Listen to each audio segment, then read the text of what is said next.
Ever wondered what secrets lie tucked away in England's quieter villages, Huncote and Croft? In this Sunday stroll we will learn much, from quirky local legends like the mysterious pig on the wall, to the ancient history of Roman engineering and royal gatherings. Oh, and did you know one of the actors from The Hobbit grew up in this village? Let's explore the fascinating tales behind these charming English spots.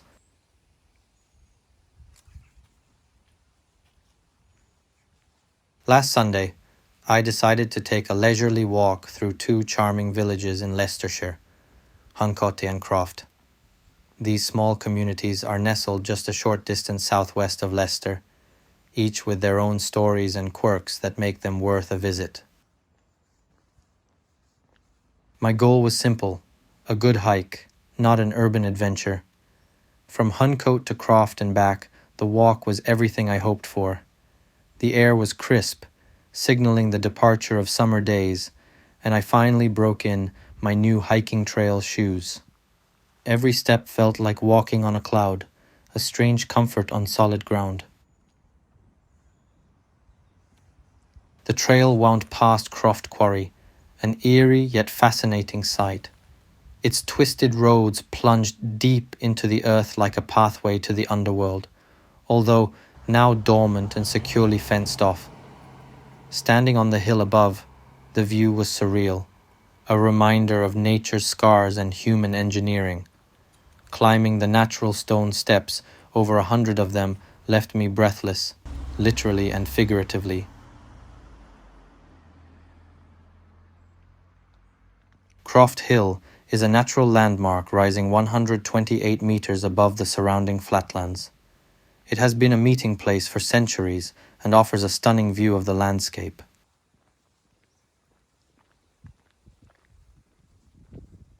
The quarry played a significant role in its history, providing materials for railway construction in the 19th century. Back in 836 AD, King Wiglaf of Mercia held a council here alongside bishops, abbots, and influential leaders. Local legend says the Romans drained a large quarry here.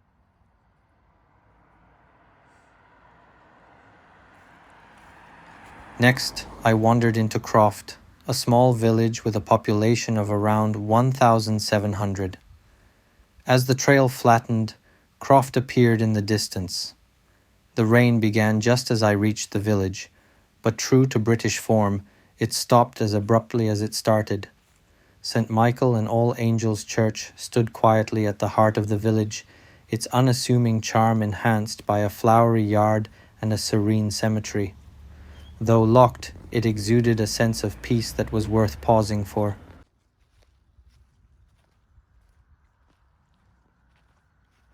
Croft surprised me with its blend of the historic and the modern. Old halls and houses, now occupied by national companies, hinted at a new chapter for the village. The cemetery, complete with a roundabout and tidy benches, felt unusually lively, proof that even quiet places have vibrant moments. Croft also once had 2 water mills, dating back to before the Domesday Book of 1086, but sadly, they no longer exist.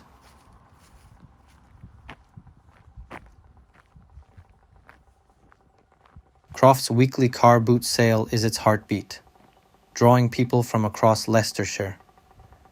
It's a treasure trove of bargains, from books to garden tools, and a melting pot of the region's diversity. For a village with a population of just a couple thousand, it adds a burst of energy to the calm.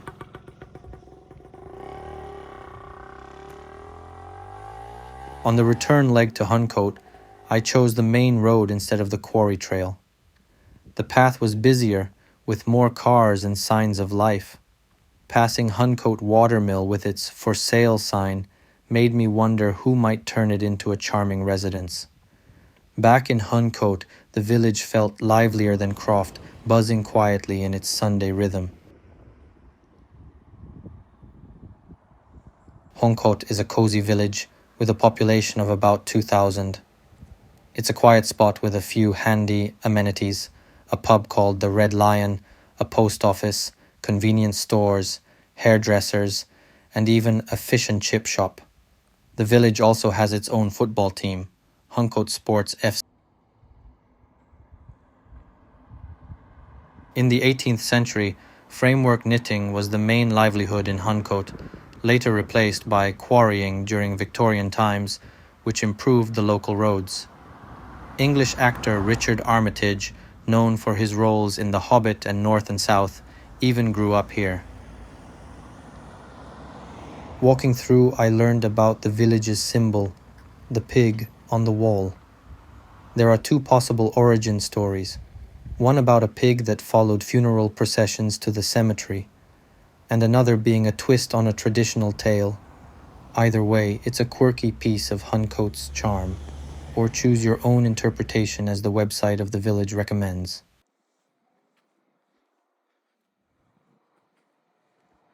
With my car in sight and my camera full of memories, I ended my journey. 2 villages, 2 different vibes, and 1 satisfied hiker. The steps were logged. The coffee from Narborough village had long worn off, and I was sweaty but content. A hike like this makes you appreciate the simple beauty of English countryside life.